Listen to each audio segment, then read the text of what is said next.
C'est un moment exceptionnel que nous vivons aujourd'hui.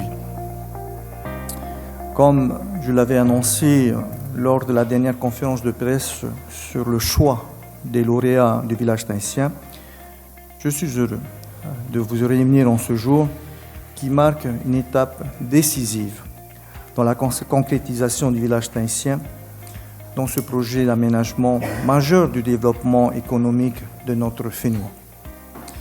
Près de 10 ans après les premières études, ce projet a connu de nombreux épisodes qui finalement nous permettent aujourd'hui de mettre en place un cadre propice à la concrétisation de ce projet, désormais appelé Village tahitien. Tel qu'il est désormais esquissé, il va vous être présenté dans sa globalité.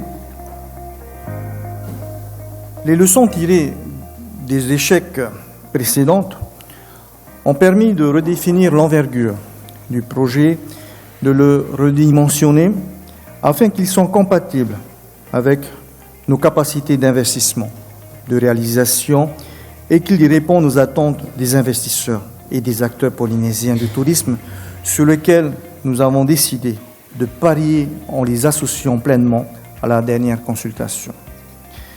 Et ils ont répondu présent. Ils leur en soient ainsi, une nouvelle fois, vivement remerciés.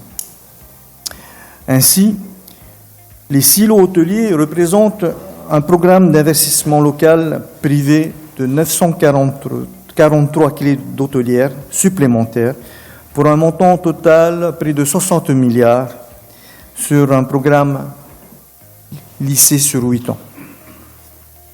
Et le pays n'est pas en reste, comme vous le savez, puisque la viabilisation des 34 hectares de foncier représente un nouvel investissement public de 10 milliards sur les 6 ans à venir.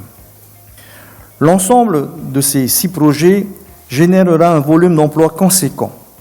1765 emplois pour la réalisation des structures hôtelières, 1846 emplois à temps plein nécessaires à leur exploitation et plus de 4000 emplois indirects.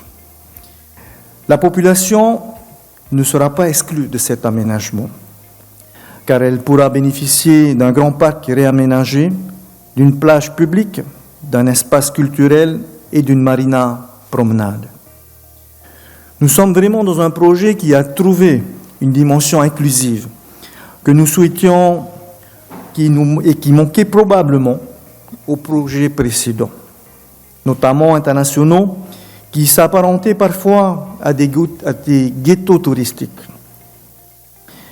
Dans ce projet, dont les dimensions ont été revues, les hôtels sont ouverts sur leur environnement terrestre et maritime et s'insèrent comme un pôle de développement cohérent dans la commune de Punavia et desservi par la voie rapide et à proximité immédiate de l'aéroport international. La concrétisation de ce projet est l'aboutissement d'un travail de longue haleine du pays, de mon cabinet ministériel et de l'établissement G2P et toute l'équipe qui s'y retrouve autour donc de l'aménagement, que je voudrais ici une nouvelle fois les remercier. Je remercie tout particulièrement aussi le Tawana de Punavia, M. Simplicion Lisson, non seulement de par sa présence parmi nous aujourd'hui, mais également pour son implication dans ce projet depuis le début. Ce projet est important pour sa commune et le pays a tenu compte de ces observations et de sa volonté que ce complexe s'intègre du mieux possible dans la commune. Il y a de cela 3 semaines, je vous annonçais les 4 lauréats des 6 projets hôteliers retenus. Avec eux, nous avons mené des discussions pour établir des promesses de bail dans l'attente de la fin des travaux de viabilisation afin de leur permettre de bâtir leur projet. Les discussions avec eux ont été rapides, fructueuses, et je les en remercie.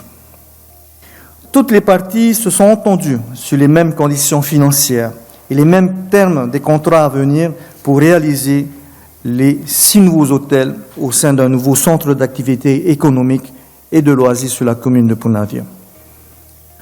Au nom du président de la Polynésie française, au nom de l'ensemble des membres du gouvernement représentés ici par notre vice-président et moi-même, au nom des Polynésiens, nous vous remercions chaleureusement. J'ai ainsi le plaisir de vous présenter les signataires des 6 promesses de bail.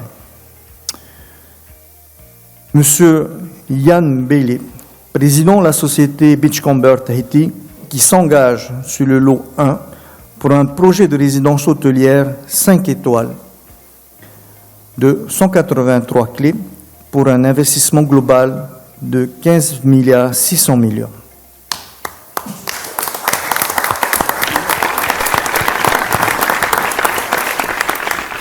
Monsieur Albert Moux, actionnaire unique de la société Manarava, qui s'engage sur les lots 2 et 3 pour 2 projets de résidence hôtelière 4 étoiles de 164 et 157 clés, soit un total de 321 clés pour un investissement global de 20 100 millions.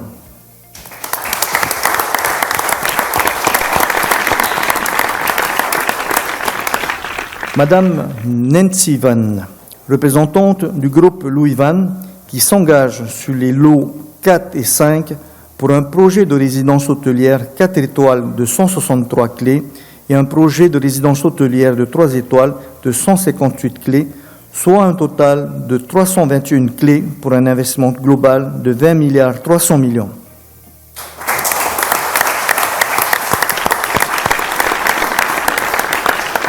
Monsieur François Goudert, représentant un groupement réuni dans la société Poeura, qui s'engage sur le lot 6 pour un projet de résidence hôtelière 3 étoiles de 118 clés pour un investissement global de 3 300 millions de francs.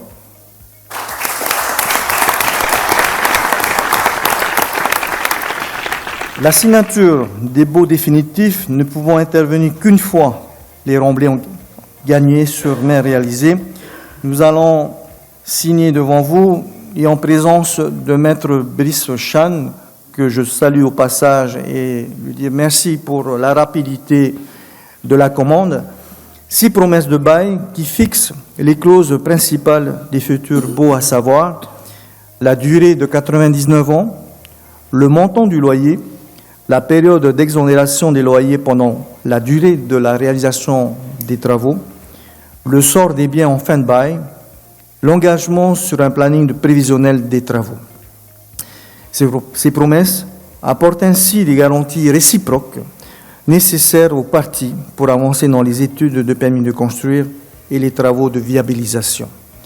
Le plan d'aménagement de zone va ainsi pouvoir être finalisé.